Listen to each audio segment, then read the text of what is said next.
بسم اللہ الرحمن الرحیم۔ ادارہ نظریہ پاکستان کے زیر اہتمام ایوان قائد اعظم فورم کی 20ویں ماہانہ نشست ایوان قائد اعظم جوہر ٹاؤن لاہور میں منعقد کی گئی، جس کی صدارت نظریہ پاکستان فورم آزاد کشمیر کے صدر مولانا محمد شفیع جوش نے فرمائی۔ نشست کا موضوع پاکستان کا اسلامی نظریاتی تشخص تھا۔ نظامت کے فرائض ایڈیشنل سیکرٹری ادارہ نظریہ پاکستان محمد سیف اللہ چودھری نے انجام دیے۔ نشست کے آغاز میں ہادیہ وسیم نے تلاوت قرآن مجید کی سعادت حاصل کی۔ بارگاہ رسالت مآب صلی اللہ علیہ وآلہ وسلم میں ہدیہ عقیدت محمد توقیر نے پیش کیا۔ سیکرٹری ادارہ نظریہ پاکستان جناب ناہید عمران گل نے خیر مقدم کرتے ہوئے کہا، ایوان قائد اعظم فورم، یہ جو نشست ہم کر رہے ہیں، ہماری ماہانہ نشست ہوتی ہے ایوان قائد اعظم فورم کے نام سے۔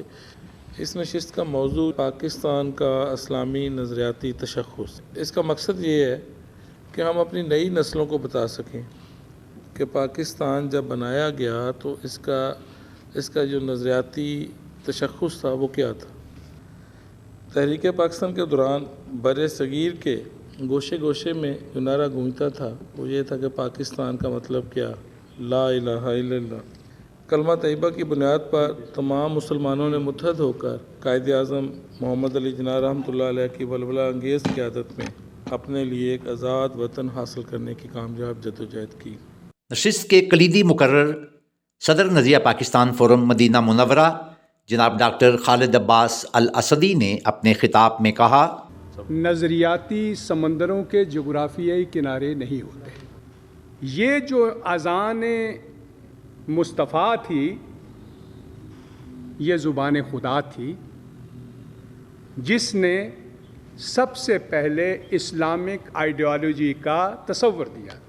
یہ پہلا تصور تھا اسلامک آئیڈیالوجی کا، اور اس اذان نے، اس اسلامک آئیڈیالوجی نے ایک خط تنسیق کھینچ دیا، ایک حد فاصل لگا دی، ایک روشنی کی لکیر جس نے واضح طور پہ تقسیم کر دیا نہ صرف صحرائے عرب کو، کائنات کے تمام اذہان کو تقسیم کر دیا۔ یہ آئیڈیالوجی جو الہامی آئیڈیالوجی تھی، اس نے تقسیم کر دیا اسلام اور کفر کو، مسلمان اور کافر کو، بت شکنوں کو بت پرستوں سے۔ یہ ایک واضح لائن تھی جو ہمیں آئیڈیالوجی، پہلی آئیڈیالوجی جو زمین پہ اتری اسلام کی، یہ اسلام کی آئیڈیالوجی تھی۔ وہ بر صغیر میں جو نعرہ پہلے گونجا تھا صحرائے عرب میں، اب وہ بر صغیر میں گونج رہا ہے۔ پاکستان کا مطلب کیا، لا الہ الا اللہ۔ ڈاکٹر سمینہ بشرا نے اپنے تاثرات کا اظہار کرتے ہوئے کہا، اور اس قوم کے نوجوانوں سے بہت امیدیں وابستہ ہیں۔